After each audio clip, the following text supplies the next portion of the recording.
And SPC is very proud to provide the rest of our time to the Pacific Island students who are fighting climate change, whose conviction for self-determination and survival in the face of climate change birthed the call for this critical advisory opinion.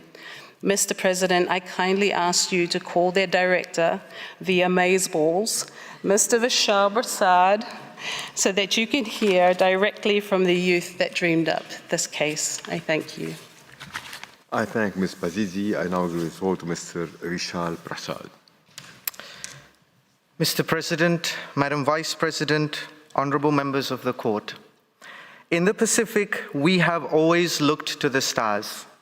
Our ancestors navigated the vastness of the ocean and traveled immense distances.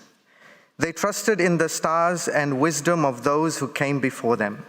This practice, wayfinding, is more than just a method of navigation.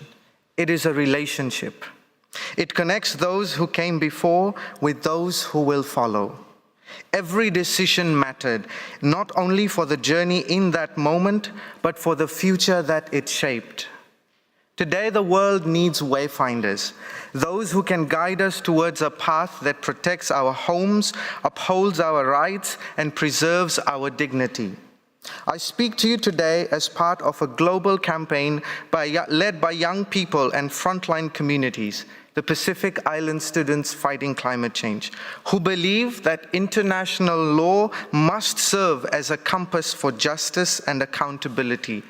Yet ambiguities in its interpretation and application are hindering responses to the climate crisis, obstructing collective action, and threatening efforts to secure a just and equitable future.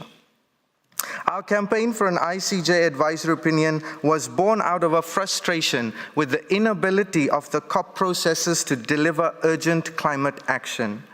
Recognizing that current efforts fall woefully short of what the world desperately needs, despite repeated warnings and overwhelming scientific evidence, even the most basic progress remains elusive. The Paris Agreement and the UNFCCC do not exist in isolation.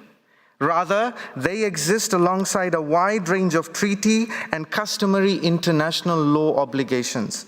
Obligations that have been and remain relevant to addressing the climate crisis, including the duty to prevent significant transboundary harm, the right to self-determination, and the human rights of present and future generations. Unfortunately, arguments have been brought before this court where some choose to hide behind their good faith obligations, shamefully content with pouring billions into a dying fossil fuel industry, an industry that continues to pump out planet-killing emissions, causing significant harm, all while trying to evade accountability. Mr. President, I submit that this conduct that is driving the climate crisis is unlawful. The pursuit for climate justice requires determining the obligations of states, but is incomplete without the requisite legal consequences. For young people, the demand for reparations is crucial for justice. We have inherited a planet in decline and face the grim prospect of passing on an even more degraded world to future generations. Equally clear is the demand for immediate cessation. If greenhouse gas emissions are not stopped, we are not just risking our future, we are welcoming its demise. Mr. President and Madam Vice President, honorable members of the court, in referencing future generations, the argument has been made that international law need not protect abstract persons from abstract risk. This is a reasoning of convenience, and it is wrong. There is nothing abstract about human rights and the crisis that it causes. It is not abstract that climate change violates our fundamental human right to life. Lily Tiafa from Tuvalu recounts a harrowing experience of graves being unearthed by coastal erosion, and I quote, 9 years ago during Cyclone Pam on the island of Nui, I saw my 16-year-old cousin cuddling towards her mother's bones. I saw a mother cry out to the moana, searching for the corpse of her son. end quote. It is not abstract that climate change violates our right to a clean, healthy, and sustainable environment. Isabella Tewea from Kiribati poignantly describes her reality, and I quote, "The ocean, once a nurturing mother, has become a vengeful giant, swallowing the land it once cradled. It no longer gives life, it now takes it inch by inch. Where it once offered sustenance, it now brings destruction. Its rising tides are cold and unrelenting force that pulls homes, cultures, and futures into its depths," end quote. These are just a few examples of testimonies tied to the human rights impacted by climate change. Countless efforts, too numerous to list here, are detailed in the People's Petition. This was an outcome of the People's Assembly that we organized for frontline community representatives from around the world to speak of their reality, of the harms they have already suffered and continue to suffer because of the climate crisis.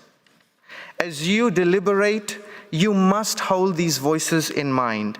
These testimonies recall great sadness, loss, and pain, but they should not be taken as a call for pity or favor. Instead, they are a united call for fairness and justice. As my colleague and friend Cynthia Honewi said on the first day of these proceedings, it is not too late to course correct. This is why we turn to you, distinguished members of the court.